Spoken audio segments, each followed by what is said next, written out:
this purity of intent, when you're really pure in terms of your intent, when you're looking to manifest, when you're looking to create something or transform the material world. And the purity of intent is really important, and I'll share with this story. So a couple of years ago, we started doing this process with construction companies where we were doing the marketing on LinkedIn. And very quickly, I got 3 and 4 clients doing this process that we do, and got over 6 figures very quickly that year. And about halfway through the year, what was really interesting is that I would get into my meditation, I would visualize, I would feel as if, these clients were coming in, and I think I was looking to get like 26 clients, which would have been $1 million.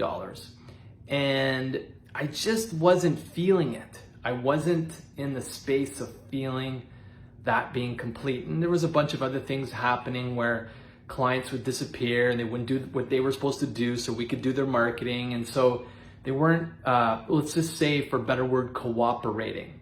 And I couldn't force them to do this because it was just the nature of these clients. They're just inherently always in reactive mode and very busy. So something interesting happened.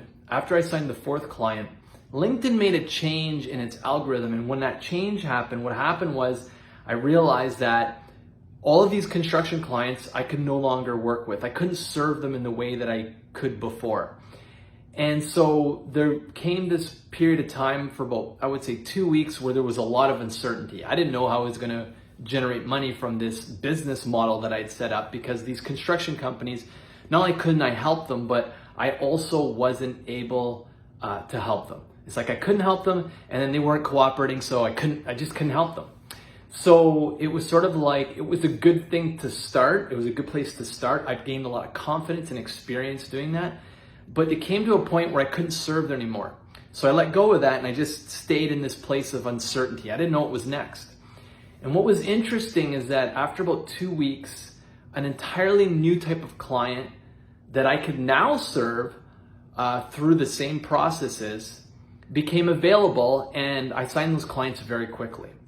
And what I noticed is that as I started to visualize, started to meditate, get into the space of feeling as if they was already there, the amount of people that I was getting interest from, and the amount of exposure that we were getting, and just how quickly clients were signing up increased significantly. So my message to you is that when, regardless of what it is, if it's you're manifesting money, and specifically, that you might come to a point where you've sort of worn out the dream or the vision that you had created for yourself. You've evolved past it.